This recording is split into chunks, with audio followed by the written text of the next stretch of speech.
شروع اللہ کے نام سے جو بڑا مہربان نہایت رحم والا ہے۔ حضرت مخدوم نے بیان فرمایا کہ مولانا برہان الدین سیالوی کے ساتھ میں ایک روز غیاث پور سے واپس ہو رہا تھا۔ مولانا نے مجھ سے 2 قصے بیان کیے۔ ایک تو یہ کہ ایک جوان میرے خاندان میں تھا، نیک، تندرست اور توانا۔ اس کی شادی ہوئی بہت دن ہو گئے، لیکن کبھی بھی اس کو اپنی بیوی کے ساتھ یکجا نہیں دیکھا گیا۔ گھر کے تمام لوگ حیران تھے کہ ایسا توانا، تندرست اور زندہ دل نوجوان آخر کیا بات ہے کہ بیوی کے ساتھ تعلقات اس سے سرزد ہوتے نہیں دیکھے گئے، اور شادی کے بعد اس کا چہرہ دن بہ دن زرد ہونے لگا۔ لوگوں نے اس کا سبب پوچھا تو اس نے کہا، مجھ پر ایک بلا مسلط ہے جو ہم بیان نہیں کر سکتے۔ پھر اس نے اپنے قریبی دوستوں سے کہا کہ جب رات کافی گزر جاتی ہے، ایک آدمی آتا ہے اور میرے دونوں ہاتھ پیٹھ کی طرف سے باندھ دیتا ہے، اور میری بیوی کو اپنے قابو میں کر کے جو چاہتا ہے کرتا رہتا ہے۔ اگر کبھی میں اپنی بیوی سے قربت حاصل کرنا چاہتا ہوں تو وہ یکا یک نمودار ہو جاتا ہے، اور ایک زبردست تمانچہ مجھ کو رسید کرتا ہے، جس کی وجہ سے کئی روز تک میرے سر میں درد رہتا ہے، اور اس کے بعد میرے ہاتھوں کو مضبوطی کے ساتھ پیچھے باندھ دیتا ہے اور خود میری بیوی کے ساتھ لطف اٹھاتا ہے۔ میرے خاندان والے حضرت شیخ کے مرید تھے۔ اس واقعہ کو میں نے حضرت شیخ سے بیان کیا۔ حضرت خواجہ نے فرمایا کہ تمہارے خاندان میں کوئی ایسا آدمی ہے جو کشمیری دروازے کے باہر سوئے؟ وہی نوجوان جو اس بلا میں گرفتار تھا تیار ہو گیا اور اس نے کہا، میں سوؤں گا۔ حضرت خواجہ نے ایک تحریر اس کے ہاتھ میں دی اور اتوار یا منگل کی رات مقرر کر کے فرمایا کہ اس جگہ رات گزارو۔ پہلے ایک خوفناک آواز سنو گے، پھر خوفناک صورتیں جیسے عظیم الشان ہاتھی، بندر اور شیر وغیرہ سامنے آئیں گے، تم ان سے ہرگز نہ ڈرنا۔ اس کے بعد ایک آدمی سفید براق چہرے والا، سفید کپڑا پہنے ہوئے گھوڑے پر نمودار ہوگا۔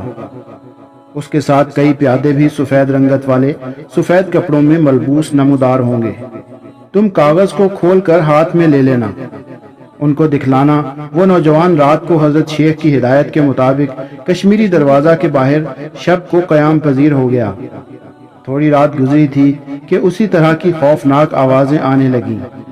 وہ سمجھ گیا وہی آواز ہے جس کے بارے میں حضرت شیخ نے فرمایا تھا۔ پھر اسی طرح ہاتھی، بندر وغیرہ کی صورتیں نمودار ہوئیں۔ وہ پڑا پڑا سب کو دیکھتا رہا۔ اس کے بعد ایک آدمی گوری رنگت والا سفید لباس میں ملبوس گھوڑے پر نمودار ہوا۔ اس کے ساتھ سفید رنگ والے سفید لباس میں ملبوس پیادے بھی تھے۔ اس نے جب ان لوگوں کو دیکھا تو دور سے کاغذ کھول کر ہاتھ میں لے لیا اور ان کے سامنے کھڑا ہو گیا۔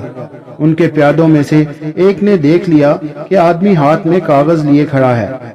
اس نے بڑھ کر سوار سے کہا۔ سوار گھوڑا روک کر کھڑا ہو گیا، جوان کو بلایا اور کاغذ اس کے ہاتھ سے لے لیا۔ اس تحریر کو پڑھتے ہی وہ گھوڑے سے اتر گیا، غیاث پور کی طرف منہ کر کے سر جھکا دیا۔ اس کے بعد اس نے جوان سے کہا کہ تم اس ملزم کو پہچانتے ہو جو تمہارے اور تمہاری بیوی کے ساتھ یہ حرکت کرتا ہے؟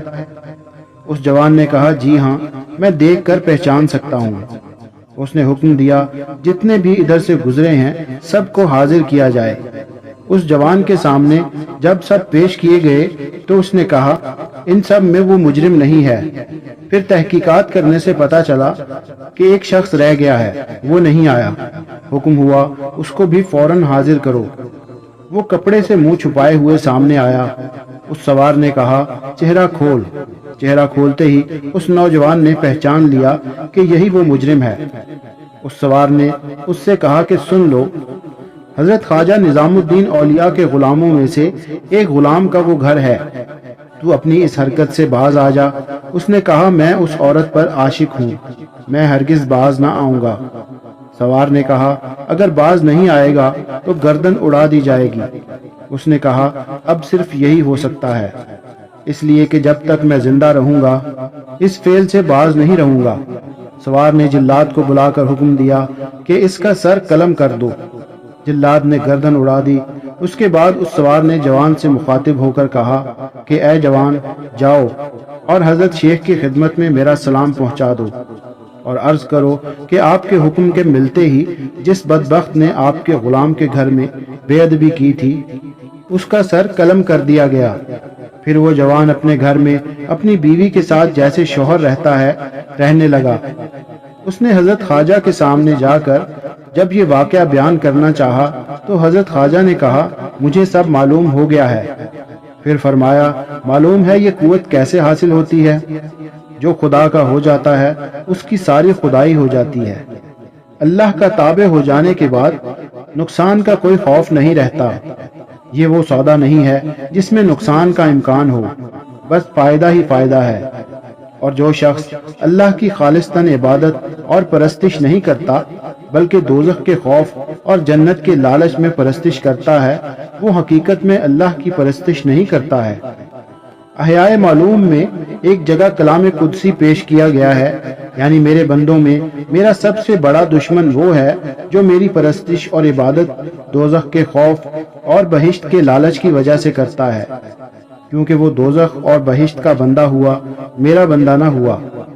حضرت مخدوم نے فرمایا کہ مجلس ابو علی فارمدی میں نے دیکھا ہے، شیخ ابو علی شاہ فرماتے ہیں کہ اگر لوگوں کو اللہ سے فرار کا موقع مل جاتا تو سب ہی کے سر میں فساد پیدا ہو جاتا۔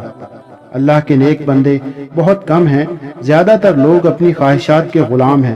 اللہ کے غلام اور بندے بہت کم ہیں۔